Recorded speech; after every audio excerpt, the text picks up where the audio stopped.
Bom dia, a paz do Senhor Jesus. Hoje eu queria comentar com vocês a importância de estarmos expostos à palavra do Senhor. Às vezes a gente se questiona assim, nossa, mas eu não entendo nada da Bíblia.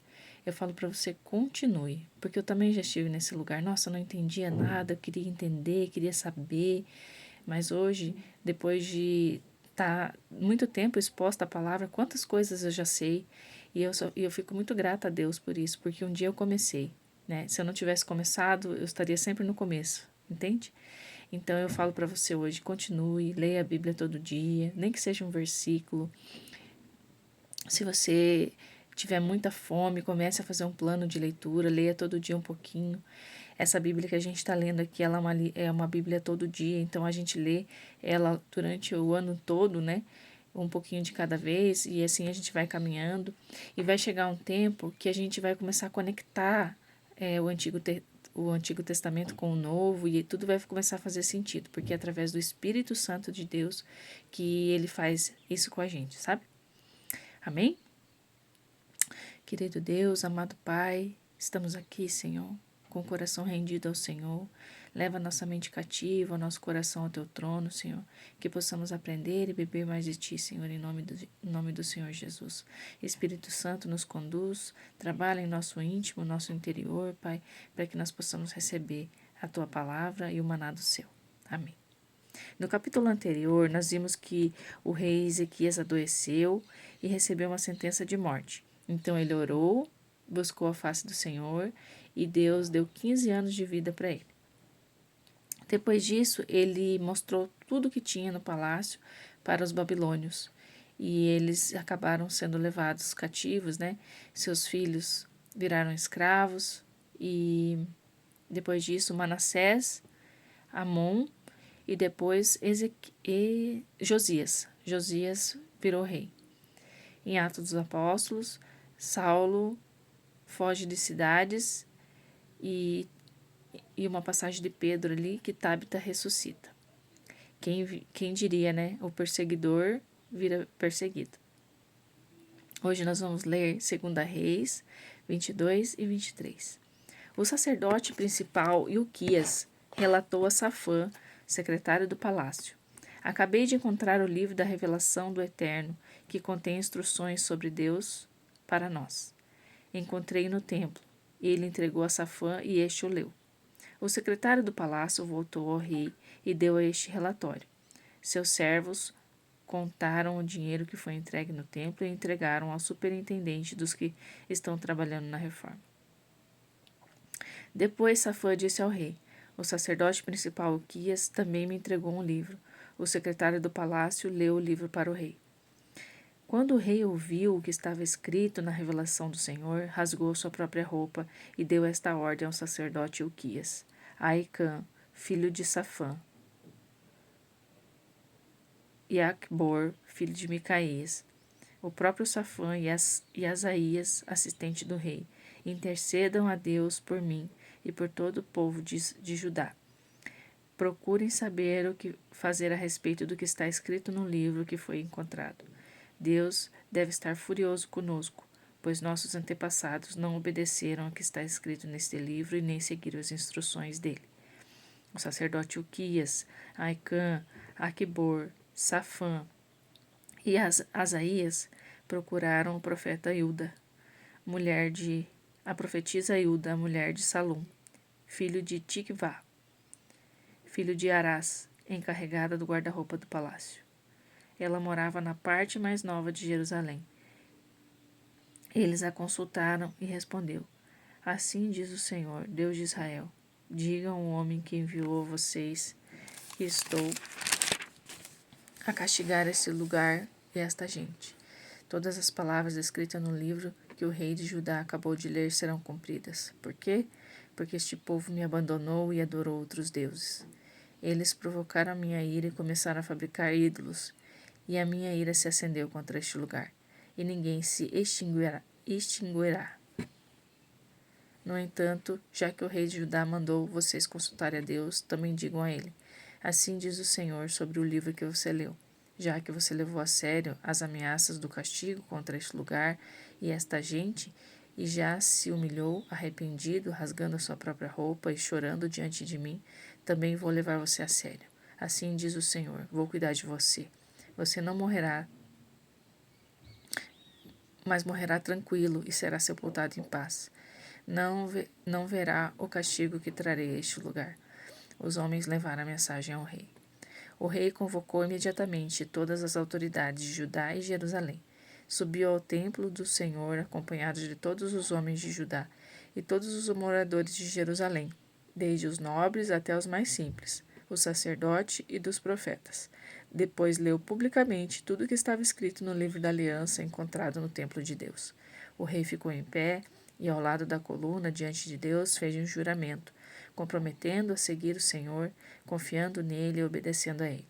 Prometeu acatar de corpo e alma as instruções com respeito do que deveriam crer e fazer, praticar tudo o que estava prescrito na aliança, todas as coisas escritas no livro.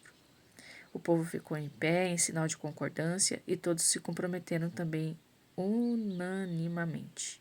O rei ordenou ao sacerdote principal Uquias, aos sacerdotes auxiliares e o guarda do templo que tirassem do templo de Deus tudo que tivesse ligado à adoração a Baal e a Será, e aos poderes cósmicos que o limpassem. Depois determinou que tudo fosse queimado fora de Jerusalém nos campos de Cedrão.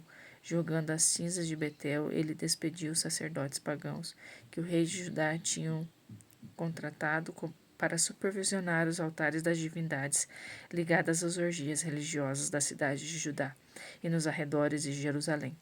Limpou a nação da poluição do incenso contínuo oferecido a Baal, ao sol e à lua e os astros e todos os poderes cósmicos. Retirou o poste sagrado de Aserá e do templo eterno e levou para o vale de Cedron, fora de Jerusalém, onde queimou. Depois espalhou as cinzas no cemitério e derrubou os assentos dos prostitutos cultuais que tinham sido construídos no templo de Deus, que as mulheres também usavam para tecer tendas para os postes de Aserá. Eliminou da cidade de Judá os sacerdotes pagãos e derrubou altares às divindades ligadas a orgias religiosas, nos quais esses sacerdotes ofereciam incenso, desde Geba até Berseba. Derrubou também os altares da entrada de Josué, governador da cidade, e os altares ficavam do lado esquerdo de quem entra. Apesar desses sacerdotes não terem profanado o altar do templo, em Jerusalém eles comiam com seus colegas e sacerdotes. Por isso também foram eliminados. Depois Josias destruiu Tofete, no vale de Ben-Rinom, para que não mais sacrificasse seus filhos a Moloque. Demoliu as estátuas de cavalo que os reis de Judá tinham posto na entrada do templo em honra ao deus Sol. Eles ficavam no pátio, perto da sala do oficial. Natã-Meleque, ele queimou os carros consagrados ao Sol. O rei esmigalhou os altares no terraço de Acás, os altares erguidos pelos reis de Judá e os altares de Manassés espalhados pelo pátio do templo. Retirou todo o entulho deles e jogou no vale de Cedron. O rei também retirou os altares das divindades ligadas às orgias religiosas espalhadas a leste de Jerusalém, na encosta do sul e da colina da destruição. Os que o rei Salomão tinha construído para a deusa prostituta Será dos Sidônios, para Camus, o ídolo dos Moabitas, e para Moloque, o deus abominável dos Amonitas. Quebrou os altares, reduziu a nada os postes sagrados de Aserá e espalhou ossos humanos sobre eles. Depois foi a vez do altar de Betel, que Jeroboão, filho de Nebate, tinha construído. O mesmo Jeroboão que levou Israel a viver em pecado. Quebrou o altar, queimou o santuário, reduzindo tudo a cinzas. Depois queimou também o poste sagrado de Aserá. Josias olhou ao redor e viu os túmulos no alto da colina. Ele mandou que retirasse os ossos e queimasse sobre as ruínas dos altares, para profanar os altares pagãos. Assim cumpriu-se a palavra do que Deus tinha dito ao homem de Deus muito tempo antes, quando Jeroboão se pusera ao lado do altar da Santa Convocação. Então o rei perguntou: que monumento é este? Os homens da cidade disseram: é o túmulo do homem de Deus que profetizou contra o altar de Betel que você acabou de cumprir. Josias disse: deixem os ossos dele em paz. Então deixaram os ossos dele com os ossos do profeta de Samaria. Mas Josias não parou por aí. Ele percorreu todas as cidades de Samaria em que os reis de Israel tinham edificado altares para as divindades ligadas às orgias religiosas que provocaram a ira de Deus. Matou todos os sacerdotes responsáveis pelos sacrifícios e queimou sobre os próprios altares, profanando-os. Depois disso, Josias voltou para Jerusalém. Em seguida, o rei ordenou ao povo: celebrem a Páscoa de Deus, o seu Deus, exatamente como está escrito no livro da Aliança. A Páscoa não era celebrada desde os dias dos juízes de Israel. Nenhum dos reis de Judá ou de Israel tinha celebrado, mas no 18º ano do reinado de Josias foi celebrada a Páscoa perante o Senhor, em Jerusalém. Josias limpou a terra, eliminando os que consultavam espíritos, os ídolos domésticos e as imagens esculpidas, todo tipo de relíquia e imagem obscena, profana, espalhadas por todos os cantos de Judá e Jerusalém. Josias fez isso para cumprir a palavra da revelação do Senhor, registrada no livro que o sacerdote Uquias encontrou no templo de Deus. Não houve antes nem depois outro rei comparável a Josias, que se mostrasse de corpo e de alma obediente ao Senhor, em seguir as instruções reveladas e registradas por Moisés. Nunca mais se viu homem como Josias. Mas apesar de Josias, a ira de Deus não se extinguiu, por causa de tudo que Manassés tinha feito para provocar sua ira. Por isso, Deus disse: eliminarei de Judá da minha presença, da forma que eliminei Israel. Virarei as costas para a cidade de Jerusalém que escolhi, e também para o templo a respeito do qual eu disse: meu nome habitará aqui para sempre. O restante da vida e os feitos do rei Josias está escrito nas crônicas do rei de Judá. Josias morreu quando o faraó Neco, rei do Egito, aliou-se ao rei da Síria, na região do rio Eufrates. Josias tentou residir em Megido, mas Neco o matou ali. Os servos de Josias levaram seu corpo num carro de volta para Jerusalém, onde sepultaram no seu túmulo. O povo escolheu Jeoacás, filho de Josias, e ungiu o rei para suceder o seu pai. Jeoacás de Judá. Jeoacás tinha 23 anos de idade quando começou a reinar. Reinou apenas 3 meses em Jerusalém. Sua mãe se chamava Hamutal, filha de Jeremias, e ela era de Libna. Ele agiu mal perante Deus, seguindo os caminhos dos seus antecessores. O faraó Neco capturou Jeoacás em Ribla, na região de Ramate, e o prendeu, não deixando que ele reinasse em Jerusalém. Exigiu que Judá pagasse tributo de 3,5 toneladas de prata e 35 quilos de ouro. Depois o faraó Neco designou Eliaquim, filho de Josias, rei no lugar dele, e mudou seu nome para Jeoaquim. Jeoacás foi levado para o Egito e morreu ali. Enquanto isso, Jeoaquim, como serviçal exemplar, pagava os tributos de ouro e prata exigidos pelo faraó. Ele arrecadava ouro e prata de forma de imposto cobrado do povo para poder cumprir seus compromissos. Joaquim de Judá. Joaquim tinha 25 anos de idade quando começou a reinar. Reinou 11 anos em Jerusalém. Sua mãe se chamava Zebida, filha de Pedaías. Ela era de Ruma. Ele agiu mal diante do Senhor, seguindo os caminhos dos seus antepassados. Atos dos Apóstolos, capítulo 10. A visão de Pedro. Havia em Cesareia um homem chamado Cornélio, comandante da guarda italiana na cidade. Ele era um homem muito bom e levou todos da sua casa a adorar Deus com sinceridade. Estava sempre ajudando os necessitados e tinha o hábito de oração. Certo dia, por volta das 3 da tarde, ele teve uma visão. Um anjo de Deus, tão real quanto uma pessoa, apareceu a ele e disse: Cornélio. Cornélio olhou para o anjo, imaginando que estava vendo coisas, e perguntou: O que queres? O anjo disse: Suas orações e seus atos de bondade chegaram à atenção de Deus. Agora faça o seguinte: mande alguns homens a Jope buscar Simão, aquele que todos chamam de Pedro. Ele está hospedado na casa de Simão, o curtidor de couro, que fica perto do mar. Assim que o anjo saiu, Cornélio chamou 2 empregados e um soldado de confiança. Contou o que havia acontecido e os enviou a Jope. No dia seguinte, enquanto os 3 viajantes se aproximavam da cidade, Pedro foi ao terraço para orar. Era quase meio-dia. Sentindo fome, começou a pensar no almoço. Enquanto comia, a comida era preparada. Caiu em êxtase espiritual e teve uma visão. viu o céu se abrirem e algo parecido como um lençol imenso, amarrado por cordas nas 4 pontas, desceu até o chão. Nele estavam toda espécie de animal, répteis, aves e todo tipo de bicho. Então ele ouviu uma voz: Vá em frente, Pedro. Coma e mate. Mate e coma. Pedro respondeu: De jeito nenhum, Senhor. Nunca comi nem provei comida que não fosse preparada segundo os preceitos judaicos. E a voz insistiu: Se Deus disse que está tudo bem, está tudo bem. E isso aconteceu 3 vezes. Depois o lençol foi puxado de volta para o céu. Confuso, Pedro ainda tentava entender o significado da visão, quando os homens enviados por Cornélio chegaram à porta da casa onde ele estava. Chamaram o dono da casa e perguntaram se havia um Simão chamado Pedro hospedado ali. Pedro, concentrado em seus pensamentos, não os ouviu. Mas o Espírito lhe disse: Há 3 homens batendo à porta, procurando por você. Vá e desça com eles. Não lhe faça perguntas, pois eu os enviei. Pedro obedeceu e disse aos homens: Sou um homem que vocês estão procurando. O que aconteceu?